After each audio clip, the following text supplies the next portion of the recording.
2019 എനിക്ക് ഹാർട്ടിനൊരു bypass surgery വേണ്ടി വന്നു. അതിനുശേഷം 6 മാസക്കാലം എനിക്ക് ഉറക്കമില്ല. ഉറങ്ങാതിരുന്നാൽ നേരം വെളുക്കുന്നിടം വരെ ഉറങ്ങാതിരുന്നാലും എനിക്കൊരു പ്രശ്നമില്ല. കസേരയിൽ ഞാനിങ്ങനെ ഇരിക്കും. മരുന്ന് കഴിച്ചാൽ ഉറങ്ങും. ഇതിങ്ങനെ തുടർന്നപ്പോൾ എല്ലാവരും ചോദിച്ചു, ഇതിങ്ങനെ തുടരാനാണോ ഭാവം? അങ്ങനെ ഇരിക്കെ ഞാൻ ഈ ഓൺലൈനിൽ ഉടമ്പടി എടുത്ത് ഇത് നിയോഗമായി വെച്ചു. എനിക്ക് കട്ടിൽ കാണുമ്പോഴേ ഉറക്കം വരാൻ തുടങ്ങി. പരിശുദ്ധ അമ്മയ്ക്ക് 1000 നന്ദി പറയുന്നു. പിന്നീട് ഞാൻ ഒരു സ്കൂളിലെ ടീച്ചറായിരുന്നു. ഒരു പ്രൈമറി സ്കൂളിലെ 7ാം ക്ലാസ് വരെയുള്ള ഒരു സ്കൂളിലെ. ആ സ്കൂളിൽ ഞാൻ 22 വർഷം പഠിപ്പിച്ചു. ആ പഠിപ്പിക്കുന്ന വേളയിൽ ആ സ്കൂളിന് സ്വന്തമായൊരു വാഹനമില്ല എന്ന സങ്കടം. അതായത് കുട്ടികളുടെ എണ്ണം കുറയാൻ തുടങ്ങി. ഒരു സ്കൂൾ വാഹനത്തിന് വേണ്ടി ഞങ്ങൾ പരിശ്രമിച്ചെങ്കിലും ലഭിക്കുന്നില്ല.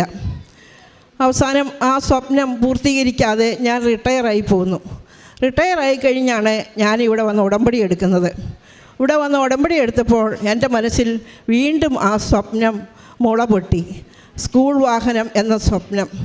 ഞാൻ മാതാവിനോട് പറഞ്ഞു, മാതാവേ, അമ്മയ്ക്ക് അസാധ്യമായിട്ടൊന്നുമില്ലല്ലോ, എൻ്റെ സ്കൂളിനൊരു വാഹനം തരണേ.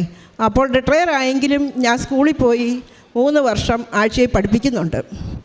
സ്പോക്കൺ ഇംഗ്ലീഷും പഠിക്കാൻ പുറകോട്ടുള്ള കുട്ടികളെയൊക്കെ പഠിപ്പിക്കുന്നുണ്ട്. അങ്ങനെ മാനേജ്മെൻറ്റിനെ സമീപിച്ചു. മാനേജ്മെൻറ്റ് പറഞ്ഞു, ടീച്ചർ ഇപ്പോൾ സ്കൂൾ വാഹനം എങ്ങനെ വരുത്തും? റിട്ടയറായ ഒരു ടീച്ചർ. ഞാൻ പറഞ്ഞു, എനിക്കൊന്ന് സമ്മതം കിട്ടിയാൽ മതി. അതിനുശേഷം ഞാൻ ഈ കൃപാസന മാതാവിൻ്റെ കാശുരൂപം കയ്യിൽ പിടിച്ച് മാനേജ്മെൻറ്റിനെ സമീപിച്ചു. അപ്പോൾ പറഞ്ഞു, തനിക്ക് സാധിക്കുമെങ്കിൽ ചെയ്തു, എങ്ങനെയാണെന്ന് ചോദിച്ചു. ഞാൻ പറഞ്ഞു, ഞാൻ പഠിപ്പിച്ച കുട്ടികളുടെ വാട്സാപ്പ് ഗ്രൂപ്പിൽ ഞാൻ ഈ മെസ്സേജ് ഇടും, കുട്ടികൾ എന്നെ സഹായിക്കും, എനിക്ക് ഉറപ്പാണ്. അങ്ങനെ മാനേജ്മെൻറ്റിൻ്റെ സമ്മതം കിട്ടി. ഞാൻ ഗ്രൂപ്പിൽ മെസ്സേജ് ഇട്ടു. ഒരൊറ്റ ആഴ്ചയ്ക്കുള്ളിൽ ഒരു വിദ്യാർത്ഥി തന്നെ 16.5 ലക്ഷം രൂപയുടെ സ്കൂൾ വാൻ വാങ്ങിച്ചു തരാൻ സമ്മതിച്ചു. അങ്ങനെ ഞങ്ങളുടെ സ്കൂളിനൊരു വാഹനമുണ്ടായി. പിന്നെ എനിക്ക് ചെറിയ ചെറിയ രോഗങ്ങൾ, സ്പോണ്ടിലോസിസ്, ഇയർ ബാലൻസ്, ഇങ്ങനെ മാറി മാറി വന്ന് ആശുപത്രി കയറി നടക്കുക. അപ്പോഴും ഞാൻ ഈ മാതാവിൻ്റെ തൈലം ഞാനിങ്ങനെ പുരട്ടി. അപ്പോൾ എനിക്ക് പൂർണ്ണമായ സൗഖ്യം കിട്ടി. പിന്നെ എൻ്റെ ഭർത്താവിന് ഓപ്പറേഷൻ, ഇഞ്ചക്ഷൻ, ഇതെല്ലാം വലിയ ഭയമാണ്. പുള്ളിക്ക് ഹെർണിയയുടെ ഒരു പ്രശ്നം വന്നു.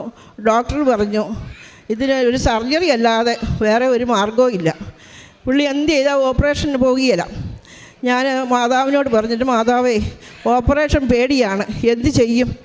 അപ്പോൾ ആ തൈലം പുരട്ടി ഹെർണിയയുടെ ആ മുഴ വരുന്ന ഭാഗത്ത് ഒരാഴ്ച തടവുകയും വിശ്വാസ പ്രമാണം ചെല്ലുകയും ചെയ്തു.